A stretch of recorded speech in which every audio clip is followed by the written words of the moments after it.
Like you said, how does this make me feel afterwards? And truly sit with it. And then understand also a lot of it isn't just what you're eating, it's how you're doing it. Are you eating it on the run? Are you eating it in a stressful situation while listening to the news tell you about how terrible it is out in the world? And suddenly you're in a sympathetic state, no diastasis, your whole digestive system seizes up and you can't digest anything, even if it's the most easily digestible food. So that's a big part of it too, is how and why you're eating. Yeah, which brings up dinner time, for example, in the average household, right? And this is where the last thing I want to do is be adding stress to people listening, right? Whatever you're making, keep it simple. And if you can keep mealtime, free of stress, especially if you've got young kids, right? They're feeling that. If you're overthinking and if you're stressed out in the kitchen, they are feeling that stress, and you better believe they're affected by it, right?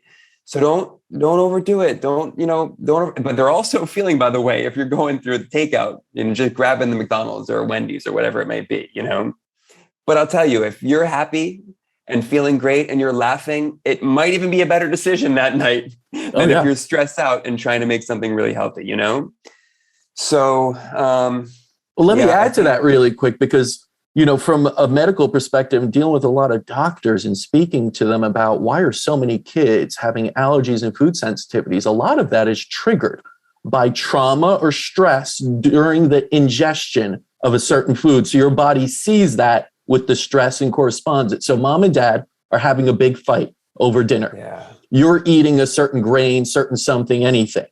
And you start to have a reaction because you're actually in a very stressed situation. To you as a child, this is trauma going on. And your body is saying, hey, I'm ingesting this and we're having trauma. Therefore, this is now our reaction to this food. Suddenly you build a sensitivity or an actual allergic reaction to food.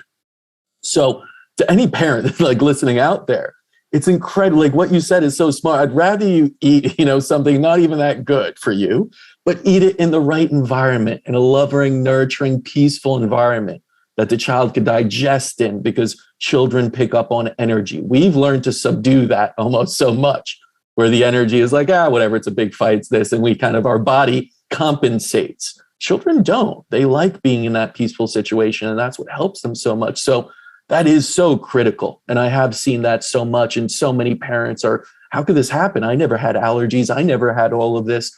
Well, think about the environment when you eat. That whole idea of sitting around dinner table, turning off tablets and iPhones away, right? And just have a normal conversation, laugh a little bit, tell some jokes, and slowly go through your food and just be together. That's what it used to be. Now it's just like, quick, go, eat while, watching. Don't even look at your food and just, it's the opposite of what we should be doing, but it's unfortunate. Yeah. And I'll add from the child's standpoint, my approach and our approach, my wife and I, is not to say, hey, try this, or like, hey, well, sure, I'll do that, but not to do so in any forceful manner. When you're thinking about those triggers, right? Imagine being a kid and always hearing, you got to eat that, or like, having consequences if they don't, and all that. So my personal approach, I love to serve things family style. So I'll have a few different things. They're on the table. And I'm just there enjoying it. My wife's there enjoying it. We're spooning out different things. I'm giving my son autonomy to just choose and try. We do try to kind of have a general rule of we at least have to try it once, but that's very gentle so it feels flowy. And so we're honoring his own intuition, right? I don't know what's going on in his body. I don't know if he's like just rejecting something, or like we all have that, and my wife and I have completely different desires, right? Every, one night versus the other, right? Or one time a month versus the other.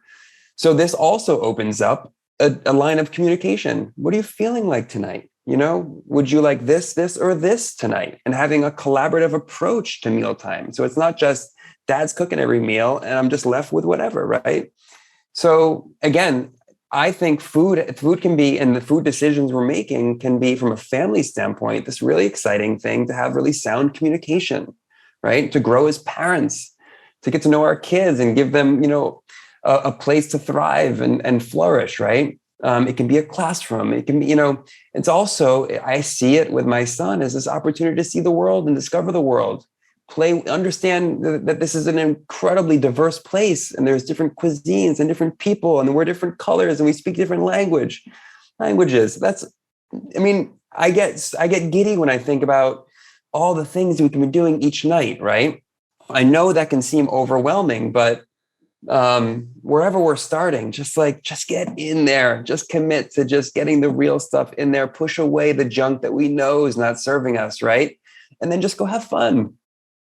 That's it. Mealtime could be this sacred, connective and educational time. And yet we turn it into this burdensome, just do it to do it, quick, whatever's easiest. The opposite of what I would say was healthy.